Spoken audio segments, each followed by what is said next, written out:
अस्सलाम वालेकुम नाज़रीन, आप देख रहे हैं कश्मीर एक्सप्रेस डिजिटल। मैं हूं शमी मशरफ और आज हमारे साथ स्टूडियो में मौजूद हैं ओवरसीज़ एडवाइजरी कौंसिल बरतानिया के सदर खालिद खालिक साहब।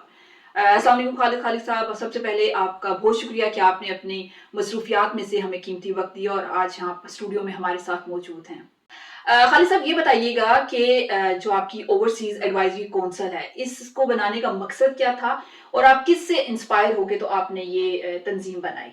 जी, वालेकुम सलाम। बहुत शुक्रिया आपका जो आपने मुझे आज इस अपने स्टूडियो में इनवाइट किया है। तो ओवरसीज़ एडवाइज़री काउंसिल का मकसद यही था कि तारकीन वतन के जो मसाइल थे, क्योंकि वैसे तो मैं लोगों की मदद करता था, लेकिन अकेले में मदद करना और इनफरादी तौर पर आदमी तो अकेला ही होता है। तो मैंने इसमें काफ़ी लोग काउंसलर, एमपीज़ या सबका लॉर्ड मेयर हैं, लॉर्ड मेयर्स हैं, वुमेन का विंग भी है। तो इस सिलसिले में हमने एक यूनिट बनाया था यूके में। अगर किसी को पासपोर्ट का मसला है, एम्बेसी में नादरा कार्ड का है या इस तरह के कोई मसाइल होते हैं, या पाकिस्तान में बिलखसूस आज़ाद कश्मीर में हमारे आपको पता ही है वहाँ पे ज़मीनों पे कब्ज़ा हो जाता है, या यहाँ से लोग बच्चे लेकर पाकिस्तान जाते हैं तो वहाँ पे अलहदगी हो जाती है तो वो बच्चे वापस नहीं करते। तो इस तरह के बेशुमार मसाइल थे, तो वो इसलिए मैंने इसको बनाया था। और अल्हम्दुलिल्लाह हमने एक ग्रुप बनाया हुआ, व्हाट्सएप ग्रुप भी है, और पाकिस्तान और आज़ाद कश्मीर में जितने हमारे सेक्रेटरी लेवल्स के अफसर हैं या डिवीज़न के अफसर हैं, उनसे हमारा रब्ता रहता ताकि लोगों के मसाइल हल हो सके। बेसिकली मुझे ये बताएं कि तारकीन वतन के जो मसाइल हैं वो मेजर कौन से मसाइल हैं? मेजर मसाइल तो इन लोगों के यही हैं कि पाकिस्तान में लोगों ने ज़मीन खरीदी है, जायदाद खरीदी है, उस पे कब्ज़ा हो गया है या उनके साथ फ्रॉड हो गया है।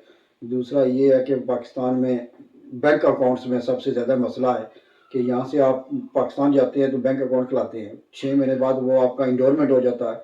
वापस जाते हैं तो वो पैसे देने के लिए 100 तरह के वो बहाने वसीले करते हैं, या उनके साथ ये कहते हैं कि हमें नेशनल इंश्योरेंस नंबर दो, पासपोर्ट दो। तो इस तरह वो फ्रॉड करके उन लोगों के पैसे खा जाते हैं, जिससे लोगों को अवेयरनेस नहीं थी। तो अल्हम्दुलिल्लाह हमने तो ये अवेयरनेस की है, लेकिन फिर भी लोगों के साथ अभी भी फ्रॉड हो रहे हैं।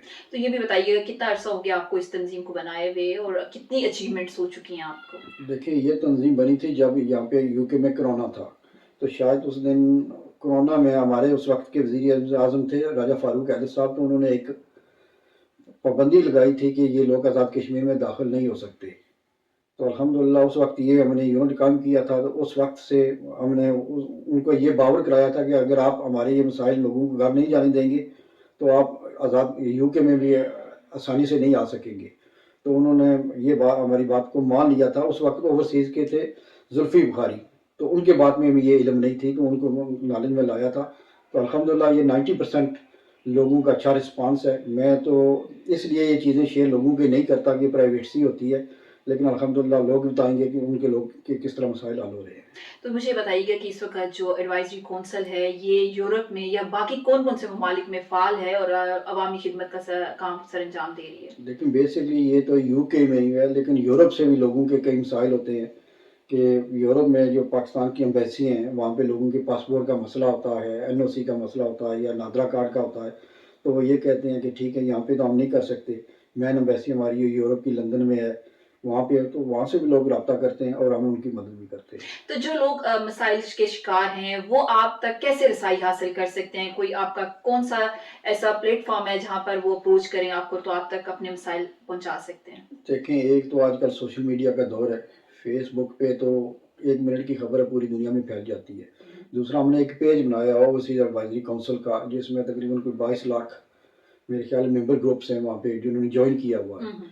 तो अगर किसी को प्रॉब्लम होती है तो वो ये करते हैं कि वहाँ से रब्ता करते हैं, और वहाँ पे हमारे फ़ोन नंबर भी लिखे हुए हैं, हुँ। तो लोग वहाँ से रब्ता करके तो हमसे अप्रोच कर लेते हैं। तो आपने बताया कि ख़वातीन विंग भी आपने बनाया हुआ है, जी। तो ख़वातीन के कौन-से मसाइल आपके पास आते हैं और उनकी मदद आपका ख़वातीन विंग करता है या आप ओवरऑल सारे जो हैं उसकी मसाइल को हल करने की कोशिश करते हैं? ख़वातीन का विंग जो है वो हमारे साबका एक काउंसलर है, साबका मेयर है, लंदन स्लाउ से इशरत शाह। तो वो बेसिकली इन सारी चीज़ों को देखती है, लेकिन हमने हर ज़ोन में हमारी तकरीबन ऑलमोस्ट जो लेडीज़ हैं वो काउंसलर हैं, हुँ। जिनको ये पता है कि हमने किस तरह मसाइल हल करने हैं। तो बेशुमार औरतों के मसाइल जो होते हैं वो जायदाद का भी हो सकता है, ख़ावंद से डिस्प्यूट हो गया, ठीक है, तो हमने जायदाद वापस कैसे लेनी है, हुँ, हुँ। या ये उनके इन लॉ जो होते हैं, ख़ावंद की डेथ हो गई है, ٹھیک ہے تو ان لوگوں والے ان کو وہ ان کا حصہ نہیں دے رہے اپنے خاوند کا. اس طرح کے بے شمار مسائل جو ہوتے ہیں وہ خواتین کے ہمارے پاس آتے ہیں. کیونکہ آپ کی جو تنظیم ہے اس کا نام ہی ایڈوائزری کونسل ہے، تو بیسیکلی آپ لوگوں کو ایڈوائز کرتے ہیں اپنے مسائل کے حل کے لیے، تو یا کوئی ایسا بھی طریقہ کار ہے جس سے ان کے مسائل حل بھی کر سکتے ہیں آپ؟ ہم ان کے مسائل حل کر رہے ہیں، اسی وجہ سے یہ تنظیم چل رہی ہے. اس کے بنیادی وجہ میں آپ کو بتا دوں کہ ایک دو کیس ایسے بھی آئے ہیں جن کی مثال سسرال والے یہ کہہ رہے تھے کہ ان کی جائیداد نہیں ہے، ان کے ہسبینڈ کا حصہ نہیں ہے. تو ہم نے وہاں محکمہ مال یا جس طرح بھی ریکارڈ پاکستان میں ہوتا ہے وہ ڈھونڈ کے ان کو نکال کر دیا ہے اور پھر ان کو بتایا یہ آپ کا حصہ بنتا ہے. تو لوگوں کے مسائل حل بھی ہوئے ہیں. اور اس طرح کے لوگ مثال کسی دور میں ایوب خان کے دور میں لوگ یوں کے میں آئے ہیں تو وہ کسی کا بیٹا بن کر آیا، کوئی کسی کا بھتیجا بن کر آیا ہے. تو وہ اس وقت کے آئی ڈی کارڈ بنے ہوئے تھے جو اب ہم نے یہ یو کے ایمبیسی میں لوگوں کو یہ آ کر بتایا کہ یہ لوگوں کے مسائل ہیں تو یہ کس طرح حل کریں گے. تو الحمدللہ وہ بھی لوگوں کے مسائل حل ہو رہے ہیں کہ اس کا کیا طریقہ کار ہے. لوگوں کو ایڈوائز بھی کرتے ہیں اور مدد بھی کرتے ہیں اور ان کے مسائل حل بھی ہو رہے ہیں. تو مجھے تھوڑا سا یہ بھی گائیڈ کیجیے گا کہ جو حکومت پاکستان ہے، کیونکہ بیسک تو مسائل جو اوورسیز پاکستانیوں کے ان سے ریلیٹڈ ہوتے ہیں، تو کوئی ایسا طریقہ کار ہے جو آپ حکومت پاکستان سے ڈائریکٹ رسائی حاصل کرتے ہیں؟ دیکھیں حکومت پاکستان سے ہماری اس طرح رسائی ہے کہ جو ریلیونٹ ڈپارٹمنٹ ہوتا ہے، اگر محکمہ مال ہے تو محکمہ مال میں کمشنر ہوتا ہے ڈویژن کا، ہم اس سے اپروچ کرتے ہیں. اگر پولیس کا ہے تو پھر اس کا ڈی آئی جی ہوتا ہے یا پھر آئی جی سے کرنا پڑتا ہے. اس طرح کا سیاحت کا ہے، کوئی ہالیڈیز کا ہے. اب آج ایک کا واقعہ کہ کوئی یہاں سے ایک مسلمان انگریز مسلمان ہوا تھا، اس کو او پی سی کارڈ بھی ملا ہوا ہے. تو اس نے نیلم ویلی جانا تھا تو مظفر آباد میں جہاں کوئی چیک پوسٹ پہ پہنچا تو انہوں نے کہا کہ آپ نہیں جا سکتے، آپ کو این او سی لینا پڑے گا. تو انہوں نے مجھ سے اپروچ کیا تو میں نے مظفر آباد میں رابطہ کیا تو وہاں سے وزارت داخلہ پاکستان سے ان کو این او سی لے کر دیا تو آج وہ ہالیڈے پہ انجوائے کر رہے ہیں. اچھا مجھے یہ بتائیں کہ جو اوورسیز پاکستانی یہاں پر موجود ہیں ان کے یہاں سے متعلقہ اگر ان کے مسائل ہیں، آپ فرض کریں کہ جائیداد کا حصہ ہے یا کوئی اور مسئلہ ہے یہاں یو کے اندر، وہ آپ حل کرنے میں زیادہ آپ کی ترجیحات ہوتی ہیں، یا اگر یہاں کے اوورسیز کمیونٹی کے پاکستان کے اندر بھی اور آزاد کشمیر میں بھی مسائل ہیں جیسے وہاں پر جائیداد پہ قبضہ ہو جاتا ہے یا کوئی اور بڑا مسئلہ ہو رہا ہے تو وہ بھی آپ حل کرتے ہیں؟ دیکھیں ہماری تو پہلی ترجیح تو اوورسیز کی ہے، یو کے کی. لیکن یو کے والے جو یہاں پہ رہ رہے ہیں ان کے بہن بھائی ہیں، چاچا ہیں، فیملی ممبرز ہیں. تو جب ان کو وہاں پہ کوئی ایسی پرابلم آتی ہے تو وہ یہ کہتے ہیں کہ ٹھیک ہے آپ کا ایک پلیٹ فارم ہے، مؤثر پلیٹ فارم ہے، آپ کی سنی جاتی ہے تو ہماری مدد پاکستان میں بھی کریں یا آزاد کشمیر میں بھی کریں. خالد صاحب آپ کو کافی عرصہ ہو گیا یہاں پر رہتے ہوئے، تو ایک پچھلے دنوں ایک خبر خوشی کی خبر عوام کے لیے تھی کہ پی آئی اے جو ہے وہ سٹارٹ ہونے لگی ہے اور دوبارہ سے اس کو اجازت نہ ملنا، قصور کس کا ہے؟ دیکھیں وہ تو کنفرم ہو گیا تھا کہ پی آئی کی فلائٹ اپریل کے فرسٹ ہفتے میں شروع ہونی ہے، لیکن بدقسمتی سے ایک ہمارا جہاز جو کراچی سے لاہور آ رہا تھا، یہ ٹیکنیکل پرابلم بھی ہو سکتی ہے، انجن فیل بھی ہو سکتا ہے کیونکہ یہ ایک مشینری ہے.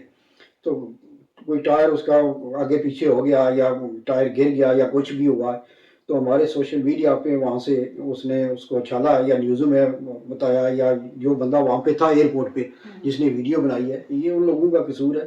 ادروائز تو یہ پی آئی اے تو کنفرم تھی، پی آئی اے نے چلنا تھا، لیکن بدقسمتی سے ہمارا اپنا ہی جو معاشرہ ہے اس میں ایسے لوگ بھی ہیں جو یہ نہیں چاہتے کہ ایسے کوئی اچھے کام ہوں. بہت شکریہ خالد خالق صاحب. یہ تھے خالد خالق صاحب جنہوں نے ہمیں بتایا کہ اوورسیز پاکستانیوں کے میجر مسائل کیا ہیں اور ایڈوائزری کونسل ان کے مسائل حل کرنے کے لیے کیا اقدامات اٹھا رہی ہے. اس کے ساتھ اجازت دیجیے، اللہ حافظ. دیکھتے رہیے کشمیر ایکسپریس ڈیجیٹل.